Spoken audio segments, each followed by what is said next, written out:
The harder thing was kind of telling people. That seemed to be the weird one because you don't know how to like drop that into conversation. With April being Testicular Cancer Awareness Month, Movember is encouraging men across the country to check for signs or inconsistencies through their program Know Thy Nuts, as a reminder that testicular cancer remains the #1 cancer among young men. Cancer survivor Charlie Arden Brown says even he was unaware of this statistic. Kind of a scary stat to not be aware of as a young man.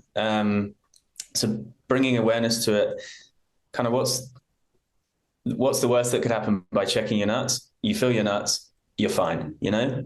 The worst that can happen is you detect something like me and you're then in the motions and the process of getting it sorted. Brown, originally from London, England, and now residing in Vancouver, says he was diagnosed last December and received surgery in January, thanking his intuition for the hospital visit. It's something that's really overlooked within young men, especially healthy young men who just kind of, if there's not a pain, then you're okay. But that's certainly not the case, especially with testicular cancer. So if it's discovered early, cure rates are well north of 95%. So it's a very, very treatable disease.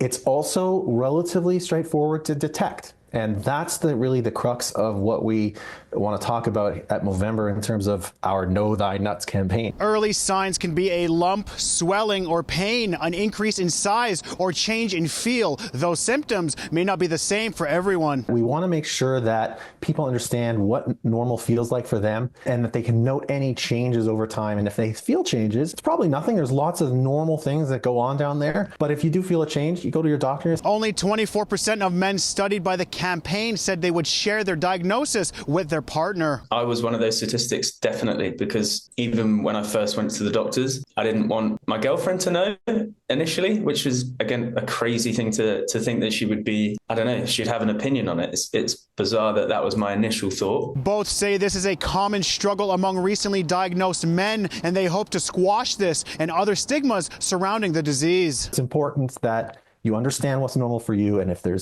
we just want to destigmatize that idea of there's something abnormal, I'm going to go get it checked out, because knowing is so much better than not knowing and leaving and hoping it'll just go away. In Montreal, Tehosterihens Deer, City News.